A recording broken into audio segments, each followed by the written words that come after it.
صدر علی وقار قرارداد میں شامل لفظ فریب سے مراد جھوٹ، دھوکہ، ہم سے مراد اسلامی جمہوریہ پاکستان میں بسنے والی وہ قوم، سہاروں سے مراد امید، سہارا، امید، آسرا۔ میں اس قرارداد کی بھرپور حمایت کرتی ہوں کیونکہ کئی بار ہم نے اس چمن کے غنچوں اور کلیوں کو اپنے ہاتھوں سے سینچا ہے، لیکن ہر بار ہماری حمیت کا سودا کرنے والوں نے ہمیں دھوکہ دیا۔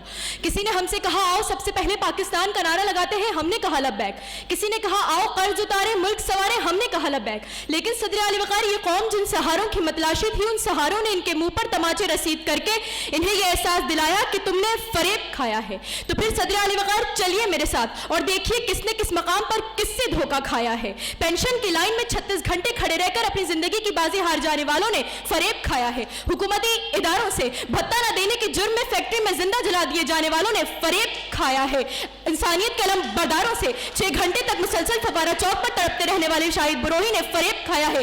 اپنے ہی گھر کے رکھوالوں سے شاہ رخ جتوئی جیسے وڈیروں کے ظلم کا شکار ہونے والوں نے فریب کھایا ہے۔ وڈیروں اور جاگیرداروں سے ریمنڈ ڈیوس جیسے صفا قاتلوں کو رہا کرنے والی عدالتوں پر بھروسہ کرنے والوں نے فریب کھایا ہے۔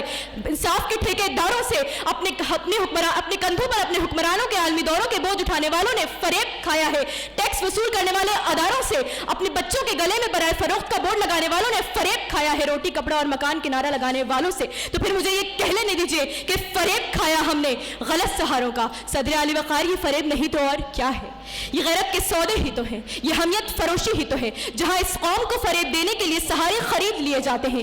ایک سہارا امریکی ساہوکار کا، ایک سہارا ملٹی نیشنل کمپنی کی سازش عیار کا، ایک سہارا NRO کی کیچڑ میں لت پت ہمارے شاہانے ذی وقار کا، ایک سہارا عراق، فلسطین اور کشمیر میں اپنا کالا قانون چلانے والے تھانے دار کا، اور ان سہاروں کے ہوتے ہوئے ہمیں فریب پر فریب دیا جاتا ہے، کبھی یہ منوا کر کہ اسلامی جمہوریہ پاکستان کو اپنا وجود برقرار رکھنے کے لیے مغرب کی چاپلوسی کرنا ضروری ہے، تو کبھی یہ منوا کر کہ ہندو بنیے کے ظلم و ستم کو بھلا کر امن کی آشا کی کشکول تھامے دربار دہلی میں گداگر بننا ضروری ہے۔ لیکن صدر علی وقار، ان تمام فریب کے ہوتے ہوئے بھی آج IMF کے ترازو میں آئے روز ہوتے ہماری حمیت کے سودے، سلالہ چیک پوسٹ پر اپنے ہی 26 جوانوں کا خون معاف کر کے پھر اسی پرغرور قاتل کے سامنے سجدہ ریزیاں چیخ چیخ کر کہہ رہی ہیں فریب کھایا ہم نے غلط سہاروں کا، کیونکہ تم نے لوٹا ہے صدیوں ہمارا سکون، اب نہ ہم پر چلے گا تمہارا فسوں۔